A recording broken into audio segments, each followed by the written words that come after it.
I have walked out on a pool deck and been like, boy. excuse me. And it didn't go over very well, so I didn't do that again. No. I would love to have seen that. Excuse me. Welcome to Fit2B Radio. Slip on your minimal sneakers, notch your headphones into your ears, tuck your smartphone into your pocket, and take us along for a walk while we talk. Or just grab a cup of your favorite drink and get on the floor and stretch a bit while we bring you all things fitness, core, and diastases recti related.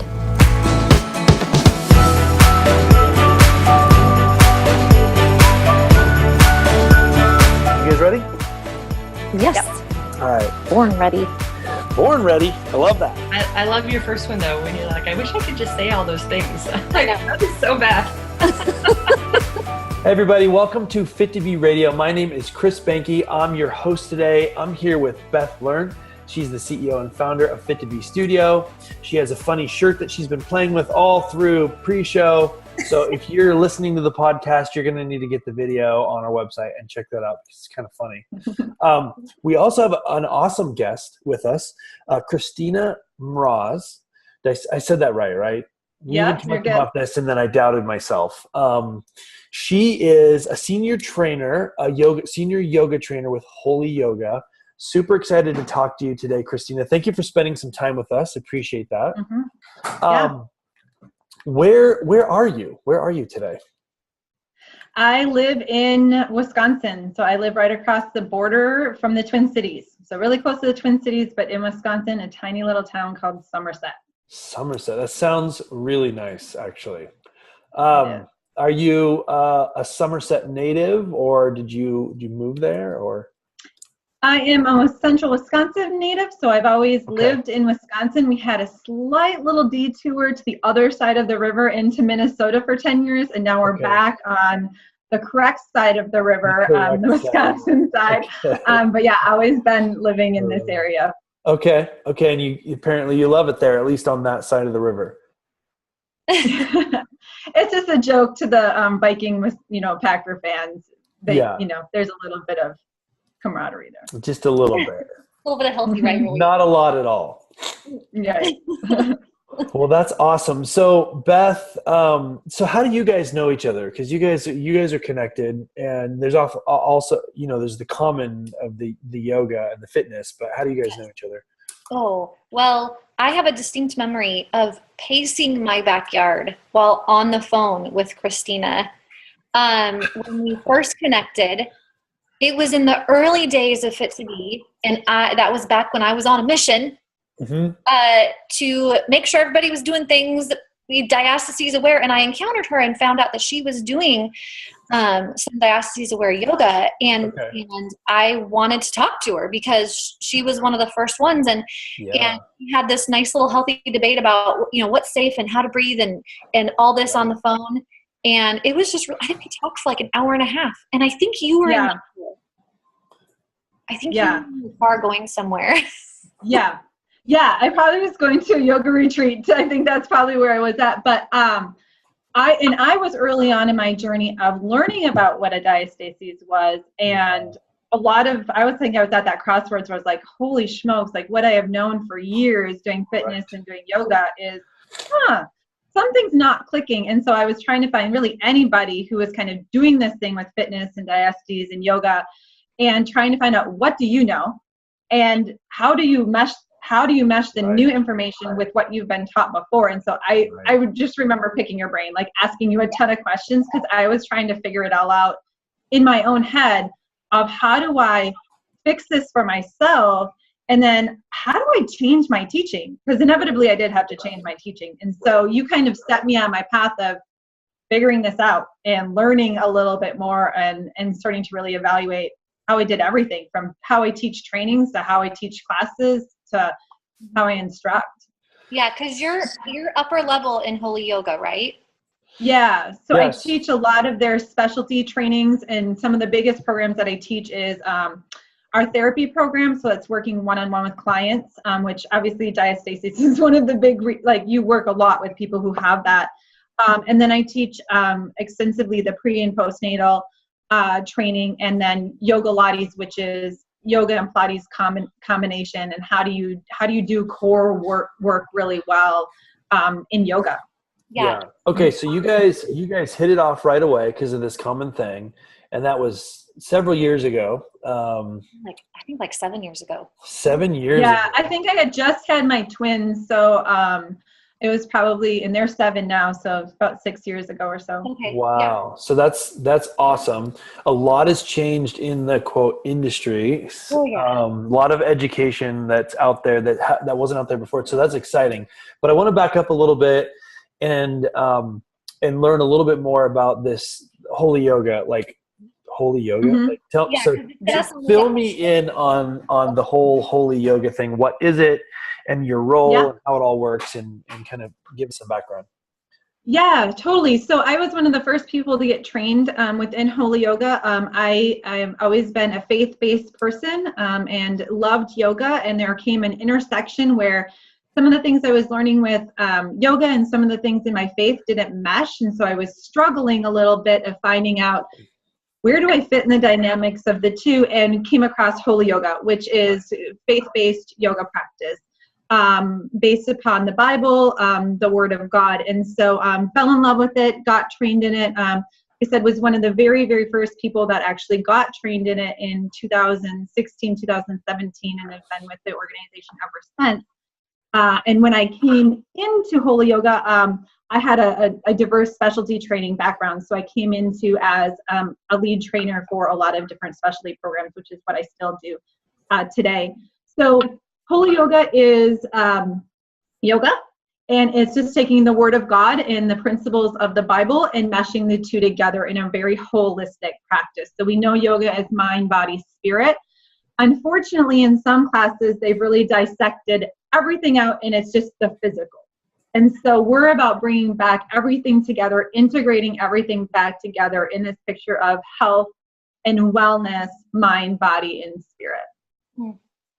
Wow. And it's really beautiful. If you I follow them on Facebook and Instagram, and it's the pictures from your teacher training. So if you're somebody who's interested in teaching yoga, but you are faith-based, Christian, whatever, and you really want to bring in that aspect of worship, that lines up with what you believe.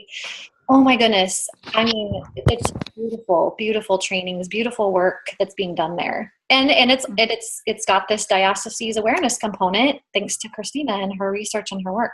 That is so cool. So you touched on it a little bit, but can you expand a little bit on what really drew you there? I mean, you talked a little bit about your faith and wanting to learn more, but can you kind of go into that a little bit more?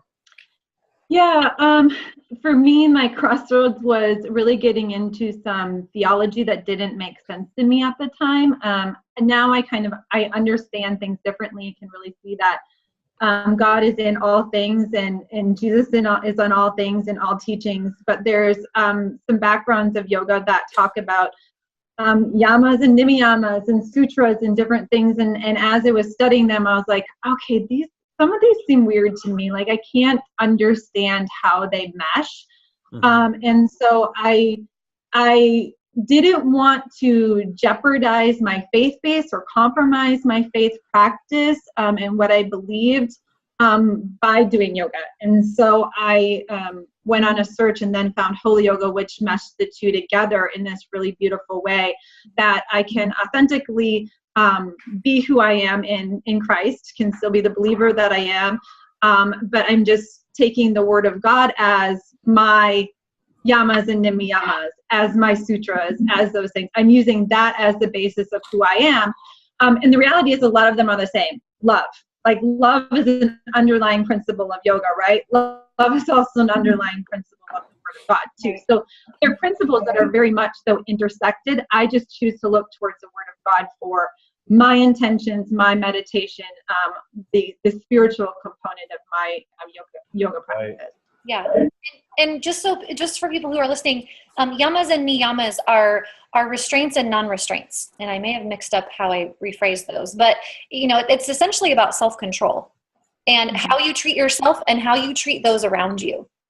And there are things like the principle of ahimsa, meaning non-self-harm. I'm not going to do things that harm myself. So there's those two big categories, and then there's things that fall underneath those categories in the practice of yoga that are very fascinating to study, and kind of expanding on like how we understand ourselves and the way we relate to others around us. Mm-hmm. Yeah.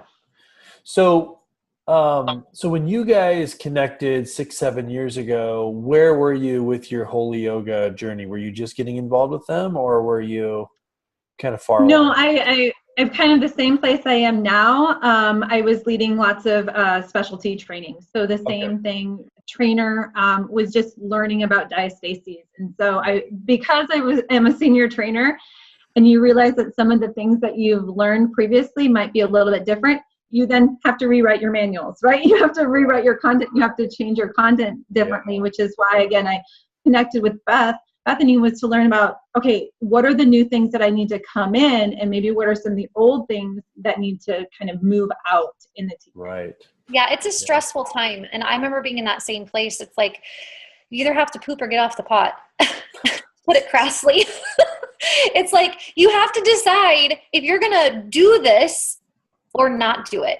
Because, you know, and you were going through the process of realizing that it wasn't just remaking what you believe, but also teaching in a completely different way and bringing that into, and I was so excited to connect with you for that reason, because you're so positioned to make a massive difference, and you have in hundreds of instructors' lives, and therefore thousands of their clients' lives, by providing them with accurate information about the core. Yeah. Mm-hmm. Right. Because in all of my trainings, it wasn't even mentioned, right? And so I was like, oh my gosh, like, how have I missed this? And the manuals I had like one sentence of it. And I was like, oh my gosh. And I've been dealing with this for 3 years or longer. Like, I didn't know, probably had it for many years and never knew what it was. And so I was like, okay, there needs to be more than one sentence if so many people are dealing with this on a constant basis. Yeah. I mean, even in my college textbooks, I just was cleaning out file cabinets and pulled out a bunch of stuff. And as I did that, I was consciously looking for information on diastases throughout my entire 4-year education in exercise and sports science. I found a grand total of 3 paragraphs. And one paragraph was a simple definition that wasn't even that accurate, because it defined diastases as a separation of the outermost recti muscles. The recti muscles are not even the outermost muscles. We know that they're encased in the obliques, right? So it's like, and it's not a separation of just the recti muscles. It's a thinning and separation and spreading of the linea alba that holds your abs together. So it's like, wow, that was of course, this is 20 years ago. And then it was, if your client has diastases, have them splint with a towel or their hands while doing crunches and sit-ups. That was another paragraph. So, how do you split with the towel? That's interesting. Yeah, so you're supposed to hand out towels. Apparently, you're supposed to single out the person. You're supposed to somehow know that in your class. Then you're supposed to go get them a towel from the front desk. If you even have a front desk that supplies towels, I'm not sure. Just a second, let's stop class while I go get you a towel. And then they put it underneath and they pull it across and they hold it while they're doing crunches. Yeah, that's what I do. So, great. Oh my goodness. You know what? It just shows that in so many areas of life, there's just a lot of misinformation out there. And this is one of those areas that is affecting a lot of people negatively. But you have been working with this company, Holy Yoga, and have been shifting that. So talk a little bit about, you know, how it's affected you, how it's affected the people that you work with. Yeah. So I think to answer that, I got to give you a little bit of my story. So I didn't realize that I had one probably for a year or so after my twins were born. So I have 4 kids. So I had 2 pregnancies before my twins were born. And probably my story is very similar to a lot of other people's stories, is I knew something wasn't quite right with my core, but I couldn't figure out what it was. Like something just didn't look right. And I am of a smaller body frame. And so we are a culture that looks at exterior, right? And so exterior, if people looked at me, they would have been like, you're back to pre-baby weight. Like, what is your problem? What are you talking about? And I would be like, something's weird. Like something when I do certain movements is poking out of my body. Like that is not normal. There's something going on. And I don't have the strength that I used to have. And I just, for me, could tell something was not correct. And so that created my journey of figuring out what it was, figured out I had a diastasis, and then started to figure out, okay, I have this, why do I have it? Like, what happened? And how do I begin to correct it? And I feel like I had like a 2-year really confusing time of figuring out the things that needed to go and the things that needed to come. I mean, I tried splinting, I tried various different things. I actually remember calling you, and I don't know if you remember this, Bethany, but I called you and I'm like, I'm still not getting mine closed. Like, I don't know what I'm missing. And I remember you very distinctly saying to me, are you still doing planks? And I'm like, I'm teaching 5 classes a week. Like, how do I get rid of planks? And you gave me this challenge to get rid of planks. And so I left that call going, okay, for a month, I won't do planks. Even as an instructor, right? Even in my personal practice. Yeah. And I saw the most healing by getting rid of planks for a month. Wow. What happened? So that's really hard though, right? When you're a yoga instructor and you're like, by the way, I'm not doing planks for a whole month, which is, planks are so ingrained into yoga practice. You're part of the main sun salutation, Surya Namaskara. Like, let's warm up with planks. Yes. Yes.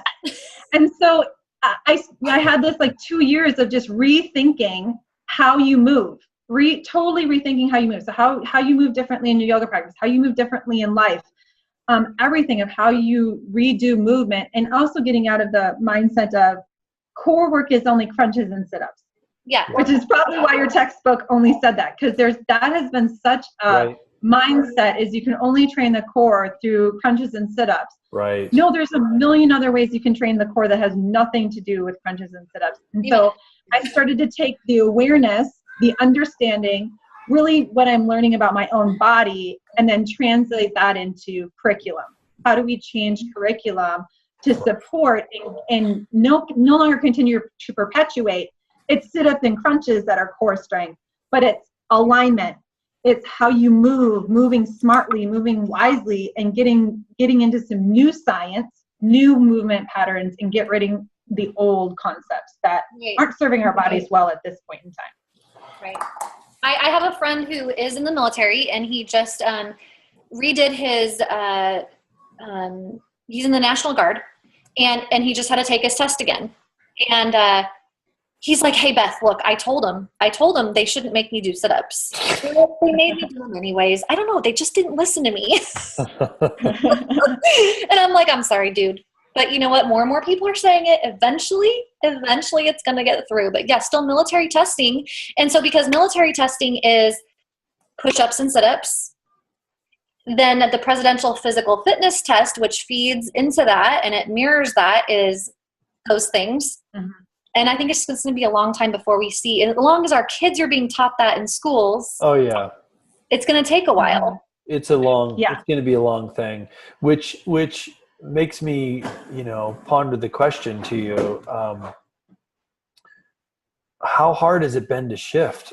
I mean, you're instructing other instructors too, and people that have been doing yoga their whole life, how has it been a nightmare to get people to be aware of this? Do they just fight back on it? I mean, how has it been? It's been a piece of cake, right? Just a piece of cake. Yeah, no. I think at least the way that I approach it, I don't know if this is the right approach, but this is the way I have approached it, is I show people both sides. So I explain both sides of the coin.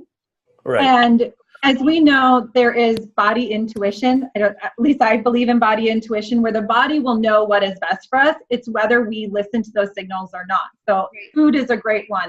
Most of us would probably say on a given day, we technically know the foods that give us gas, cause bloating, give us, whatever, but we turn those signals off. We choose not to listen to them. Yeah, we like the food. We like that. And we turn the signals off. And I feel like that's the same thing with movement as well. Is our bodies intuitively know, oh, that's probably not so good for me. And so, but we shut that signal off. And so that's oftentimes when I'm teaching, we talk about anatomy, talk about alignment. I'll take back bends, for example. Back bends are heavily utilized, and most yogis do them very, very wrong, because they move from their rib cage. They don't actually extend the spine. They just move their ribs forward. And then you take and add pregnancy to that. So now you've got extra 30 pounds, 20 pounds, whatever it is. in this specific area of the body and you go into back bends, it just pushes that baby forward right into this space that's going to open up. Right. Okay.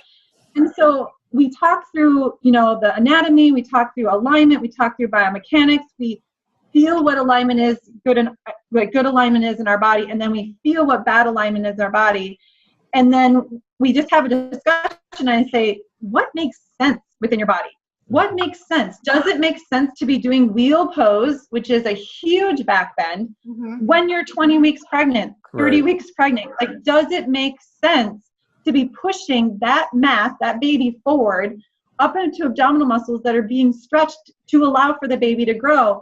And so that's why I say I use body intuition, and we just have a discussion, and then I let people kind of land where they land. Like, I can only, you can only take people to water. It's up to them whether they're going to drink it or not, right? Yeah. Yeah. So I present the information and then let them decide what makes sense to them. And I've had people who have been pregnant, practice back bends, and then after pregnancy, they're like, wow, my core is a mess. And I'm like, okay, but that was your choice. Yeah, you made that choice. And so now your post rehab is going to be a lot harder because you choose to keep moving in a pattern that maybe wasn't the best.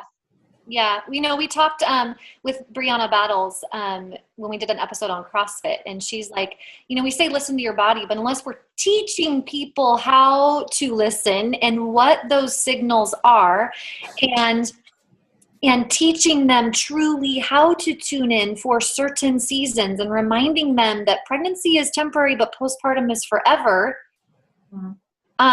we're not going to get through. So yes, body intuition, but I love what you're saying about how you're teaching them how to connect and teaching them how to respond and how to align, because that's huge.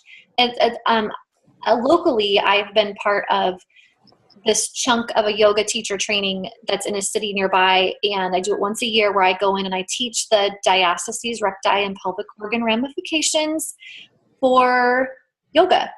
What are the impacts? Because we've got 50% of women that are dealing with some level of pelvic organ prolapse. Right. We've got almost 40% of athletes, female athletes, triathletes, that are dealing with some type of incontinence, and about 28% of those are dealing with anal incontinence.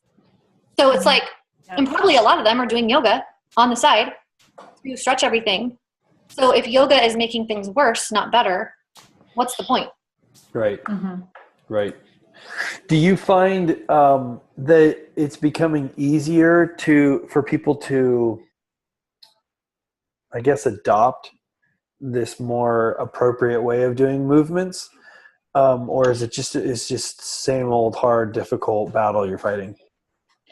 I think it's becoming easier because the awareness is so much more prevalent. So I remember when I would go to Holy Yoga retreats and I would first teach, I always teach it's called a level 1-2 class. And I remember saying, like, this is diastasis appropriate, right? And I would say that in front of the class and no one would even know what I'm talking about. But now I say it and people come to me like, oh my gosh, I have that. I've been trying to fix it for 4 months. And so it's crazy how much more people have awareness. And because people have awareness, their desire to want to correct it is so much more prevalent. So they are much more open for information because they know what it is and they desire wholeness. They desire to move in a really way that's good for themselves and functional. So we're getting there. We're getting there. It's slow, but we're getting there. Well, yeah. And I would say too that when you look at original yoga teaching, when it comes to asana, and the physical poses of yoga, in say wheel pose, there are cues for extending the spine and keeping length through the torso and not just rib thrusting. In this westernized version that we are dealing with here in America, typically American standpoints of make it look big and pretty, have kind of taken over. And instead of the self-discipline and ahimsa, non-self-harm, and, staying in your limits as opposed to making it look big and pretty, even if that means sacrificing some of the form. Right. And also we're dealing with bodies that are very different than 50 years ago. I mean, most people sit 8 hours a day, you know, where no one sat at that length before. So bodies, when you look from, you know, even 20 years ago to now, are completely different and have completely different problems. But yet we're trying to do a practice that we've not adapted to now new bodies that are very much so rounded forward, tailbone tucked under all the time. They don't know any different. Yeah. Right. Yeah, and the other part of that is too, we have to keep in mind that yoga was originally constructed by men. Mm-hmm. And their pelvic floor is different than ours. Those pelvic floors had not pushed babies out. And so there are some considerations for postpartum bodies doing yoga that have had their pressure management system seriously tweaked by pregnancy, long labor, difficult pushing stages, cesarean sections, prolapse, levator anti-avulsions, all that. It's just a lot of things to take into account. And I'm just grateful that there are senior instructors like you who are teaching other instructors what to watch for and how to screen and how to refer and how to deal so that we can actually help these women and not tear them apart more. Yeah. Do you feel like Holy Yoga is now pretty aware of this overall, or is it still a battle inside there as well? Yeah, I think the awareness is definitely there. The thing with yoga and just in general is yoga is a never-ending journey, right? So you can never know the maximum about the body. And that's whether you're in yoga, you're in fitness, right? You can never know. So there's always a starting point. Right. So you have a starting point, and then once you know the body a little bit more, you go a little deeper, and you go a little bit deeper, and you go a little bit deeper, and you go a little bit deeper. And so, yeah, as people continue on in their yoga journey, for sure they're going to get more and more information about what this is. But if you throw everything at someone, you know, day one of teacher training or day one of a workshop, they're going to be so overwhelmed with knowledge that they're going to take one sentence that you said, and that's all they're going to remember. So as we become more aware of our own bodies, and as we become more aware of yoga and anatomy and biomechanics, we have the ability to then absorb more teachings, more understandings to go deeper. So yes, I think it can always be improved, but yes, I think that's across the board. Just because our own understanding of our own bodies is so limited off the time when we first start. Yeah. Right.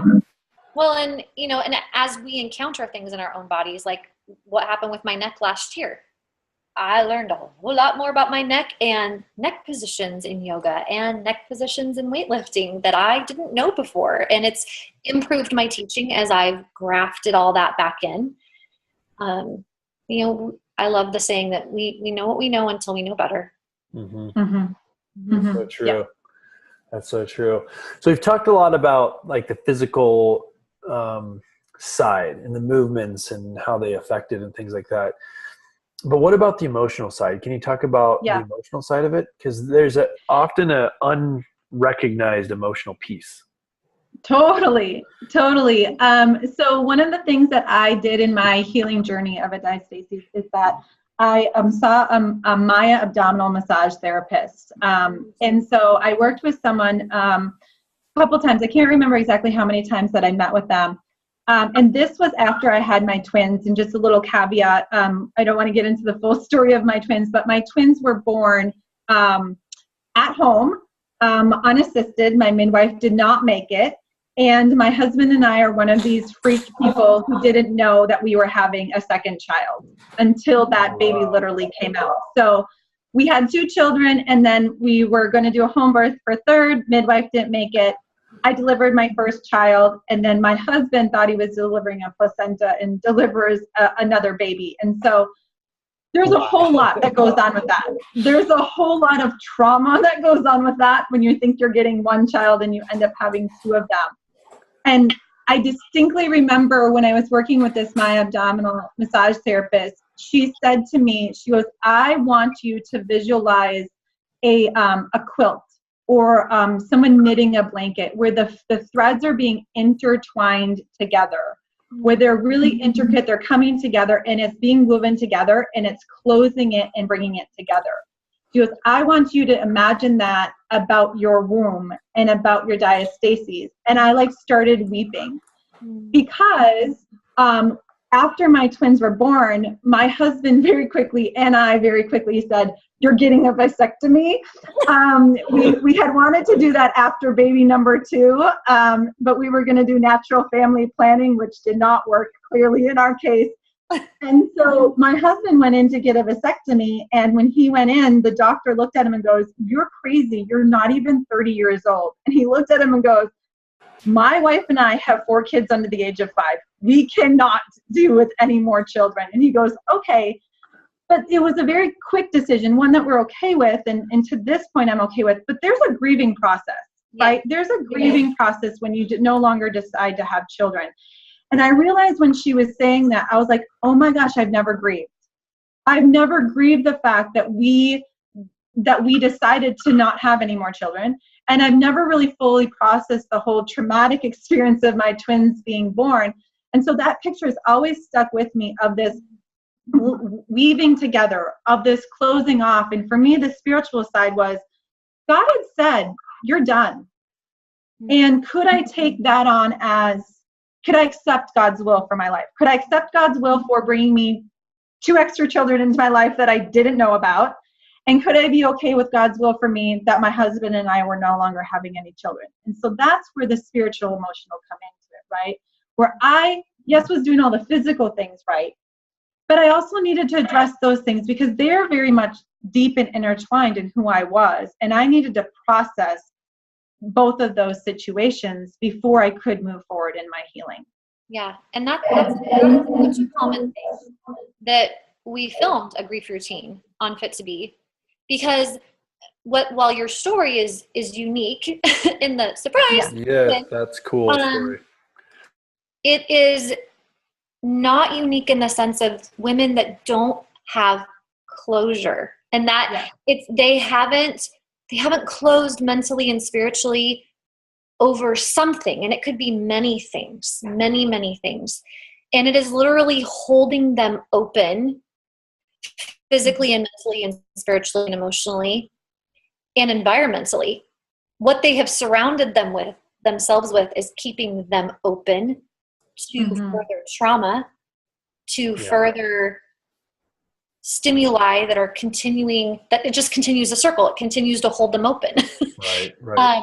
And not in a good way. It's not like, oh, I'm open to what God brings, what the universe brings. It's not that kind of openness. It's this getting stuck in almost this victim mentality.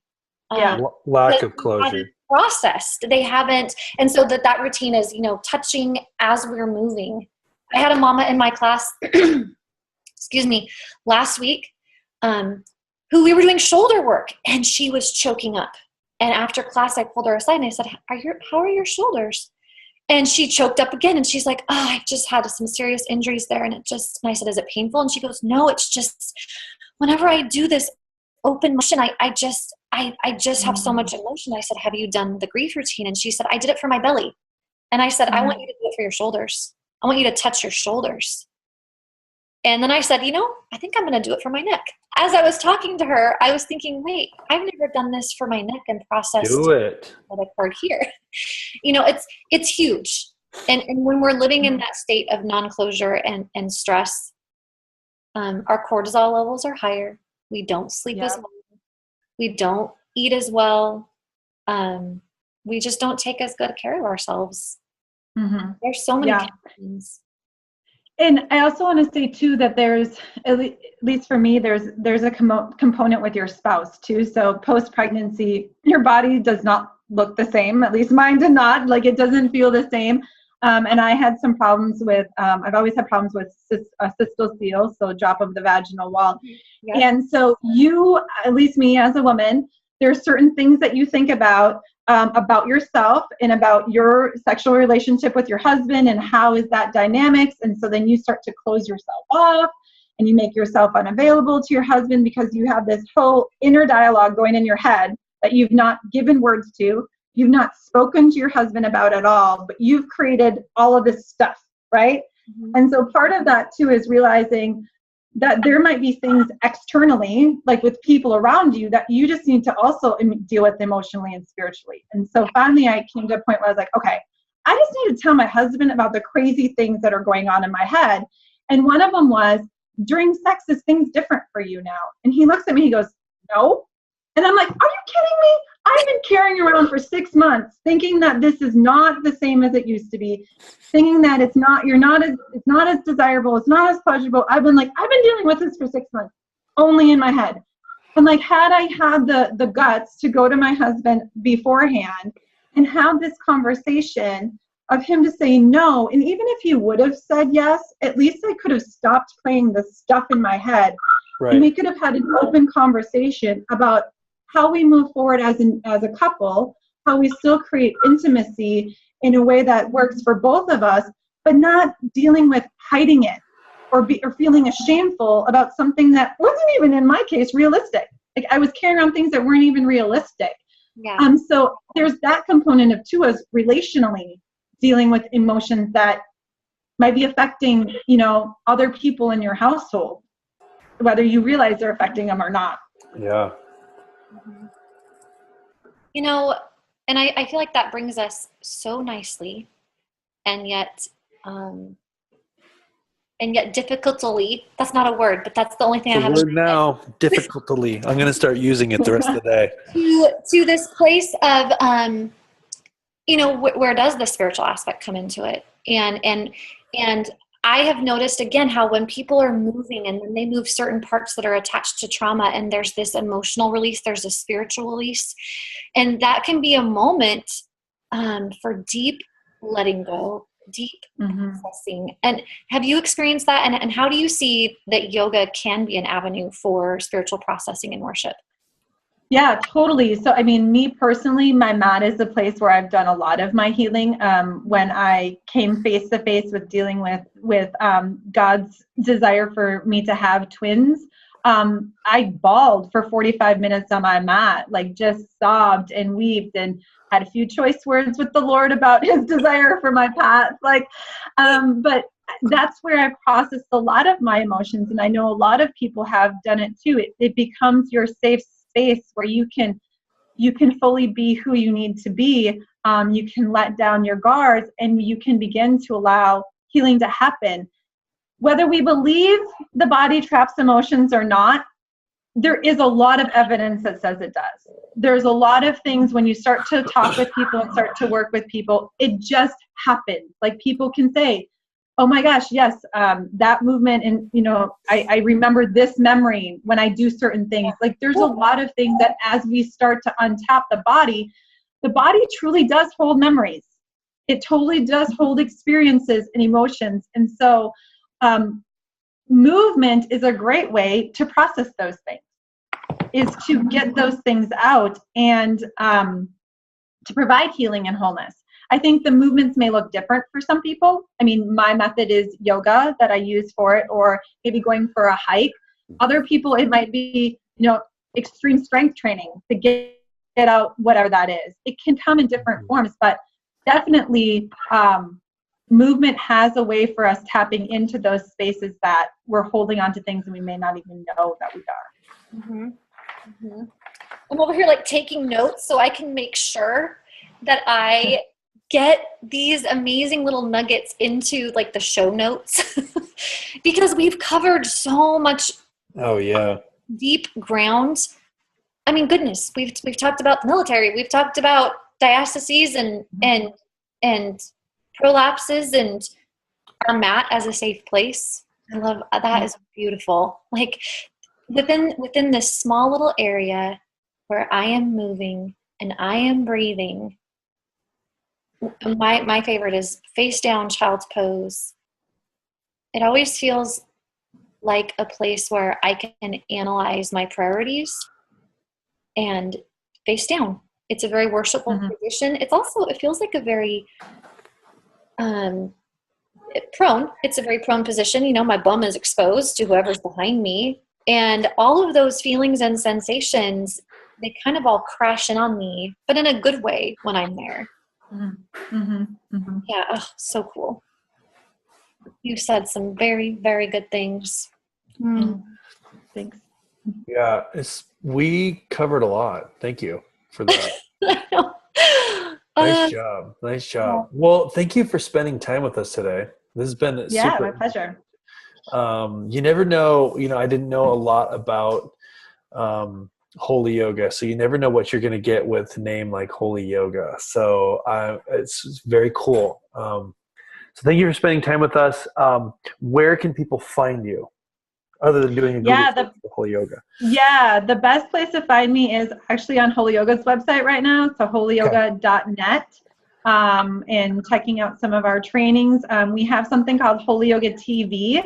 And I am one of the people who contributes to that. And all of my practices that are on Holy Yoga TV are diastasis safe. And so if you're looking for alternatives, like you want to do yoga, but you want to do it in a way that's not going to make your core, what's going on with your core worse, you can definitely check me out. Otherwise, I'm on Facebook and Instagram, although I'm not heavily shouting those out right now because they're not super great. But as I get my feet under me, give me the fall, and I plan on doing a little bit more snippets of movements and teachings in particular to yoga, but not going to be happening this summer because, hey, school's out in like 2 weeks and nothing happens when your kids are around. So this fall I'll be bringing and putting some more stuff on my social. Yeah. Awesome.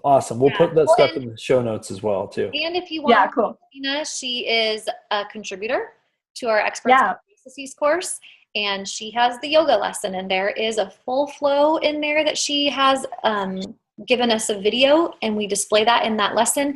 So if you're wanting to learn more about diastasis from many different angles, including yoga, and get some more specific insights from her, make sure that you get our Experts in Diastasis course. And I want to wrap up with you telling us what your favorite exercise is right now. Oh my gosh. So I that everyone's going to look at me and be like, she's going to say yoga, right? Like that's what she's going to say. But I secretly don't want to say that because right now I'm loving hiking and walking. My family got a dog in December, and dogs intuitively make you want to walk. And so I love that. And I also got a new bike because I hadn't had a new bike since I was 18. And so the thing was a little bad. So I got a new bike, so I've been liking hiking and biking lately. Yes. Wow. Those have been my things. Love it. That's some good cross training. Yeah. It's fantastic. Right. Well, thank you. It was wonderful. Well, if that didn't reroute some of your neural pathways, I don't know what will.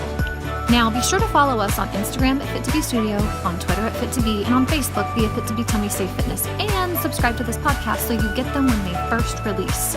Now, go release your hamstrings and calves. I show you how to do that in quite a few workout videos over at fit2b.com. So see you there.